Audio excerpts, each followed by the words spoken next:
All of his co-workers were gone. What could it mean? Stanley decided to go to the meeting room. Perhaps he had simply missed a memo.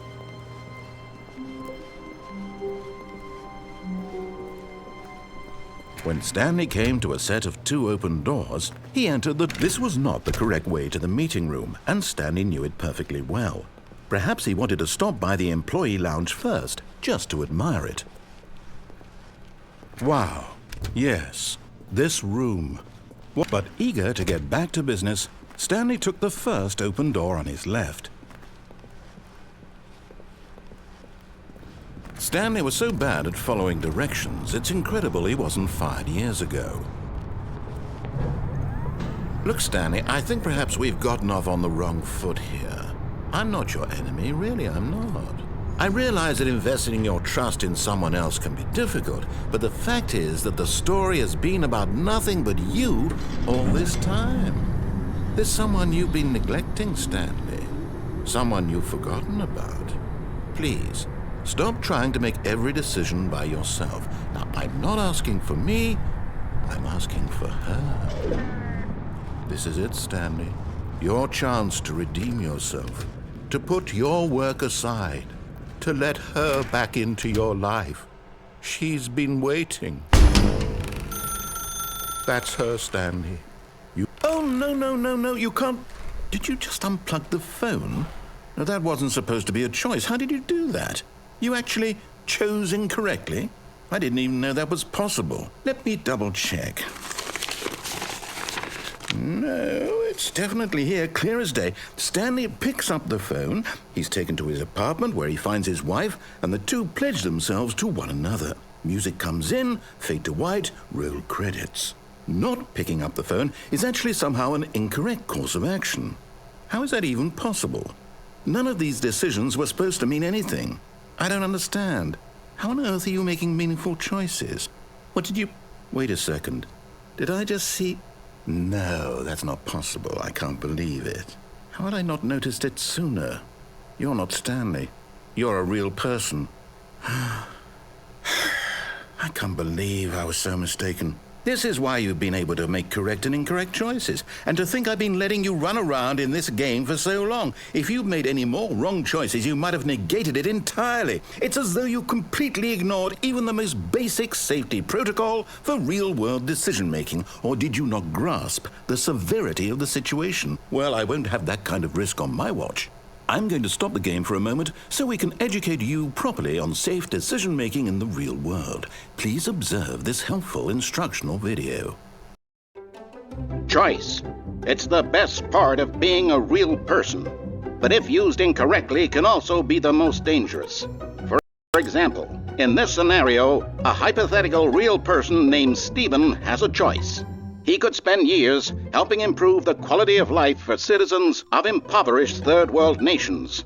Or he could systematically set fire to every orphan living in a 30-kilometer radius of his house. Which choice would you make? Remember that unlike here, the real world makes sense, and at no time should you make a choice that does not conform to rational logic. If you find yourself speaking with a person who does not make sense, in all likelihood, that person is not real. Allow the person to finish their thought, then provide an excuse why you cannot continue talking. Turn to a partner and practice saying, "My goodness, is it 4:30? I'm supposed to be having a back, sack, and crack."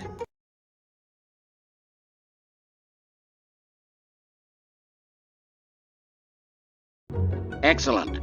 Making choices on a regular basis is the best part to a healthy decision-making process. Most medical professionals recommend making at least 8 choices per day. Do you make more than 8? Less?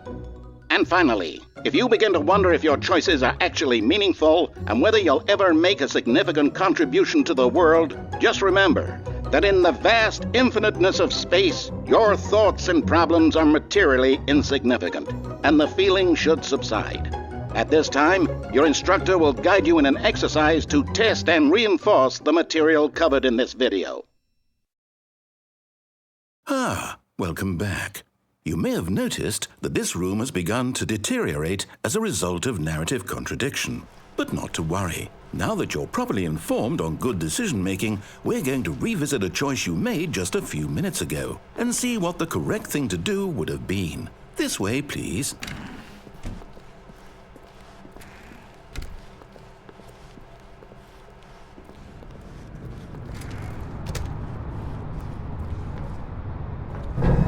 Now that we know your choices are meaningful, we can't have you jumping off the platform and dying.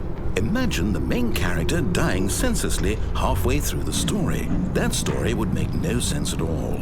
We just need to get you home as soon as possible before the narrative contradiction gets any worse. Unfortunately, it seems this place is not well equipped to deal with reality.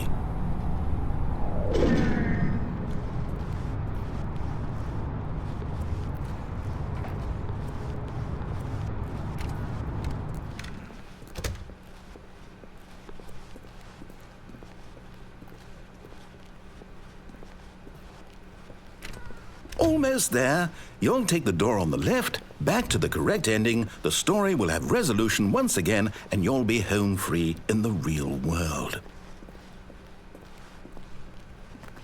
Now remember, all you need to do is behave exactly as Stanley would. That means choosing responsibly and always putting the story first. I'm quite sure you'll be up to the task. Just follow my lead and you'll be fine. All right. When Stanley came to a set of 2 open doors, he entered the door on his left. No! Why did you do that? Quickly, hurry back in the other direction. Perhaps we're not too late.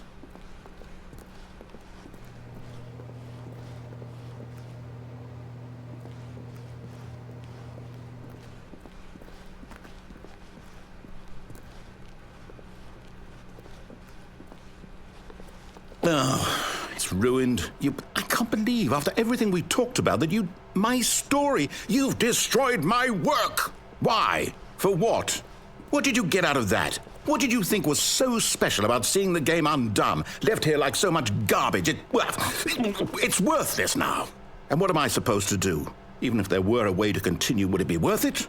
To know that my story is now incorrect? How can I go back to that? I can't erase that knowledge. I'll have to live with it forever, reliving its impossibility forever. I couldn't live that way. Is it better to shut the game down entirely? To willingly destroy all of my work? I don't know. What's the answer? What do I do? What do I do? What do I... No, I have to. I have to shut the game down. I have to. I have to.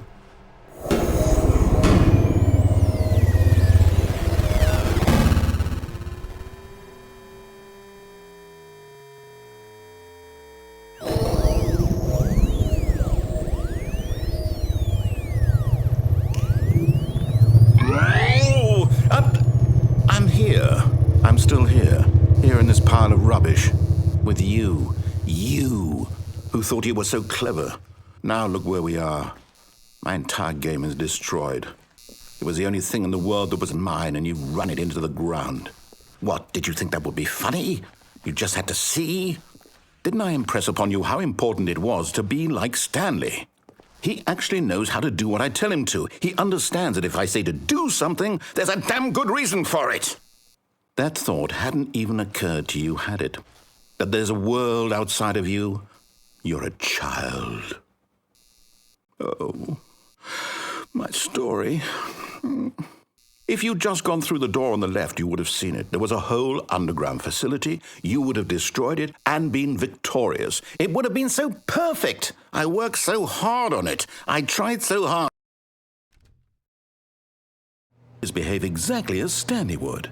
That means choosing responsibly and always putting the story first. I'm quite sure you'll be up to the task. Just follow my lead and you'll be fine. All right. When Stanley came to a set of 2 open doors, he entered the door on his left. No! Why did you do that? Quickly, hurry. Behave exactly as Stanley would. That means choosing responsibly and always putting the story first. I'm quite sure you'll be up to the task. Just follow my lead and you'll be fine. All right. When Stanley came to a set of 2 open doors, he entered the door on his left.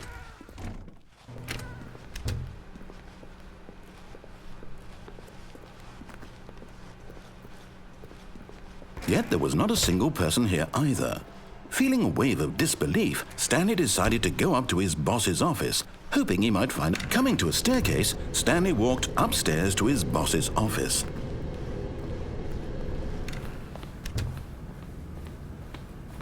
Stepping inside his manager's office, Stanley was once again stunned to discover not an indication of any human life.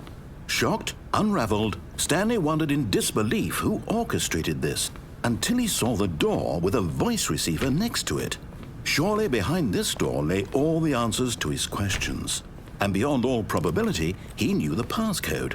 He had seen it on his boss's computer just last week. Nightshark 115. Was this the code to open the door? Would it still work? There was only one way to find out. Stanley had been trained never to speak up, but now he would draw from within himself the courage to face the unknown. He drew a sharp breath and then spoke the code.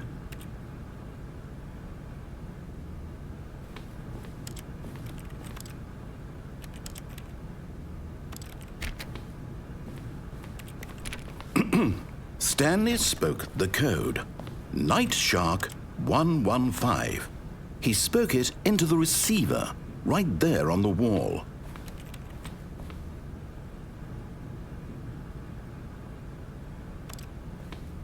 I'm sorry, is there a problem? You didn't mishear me, did you? Please speak the code into the receiver. Otherwise, we can't get on with the story. This is a crucial step.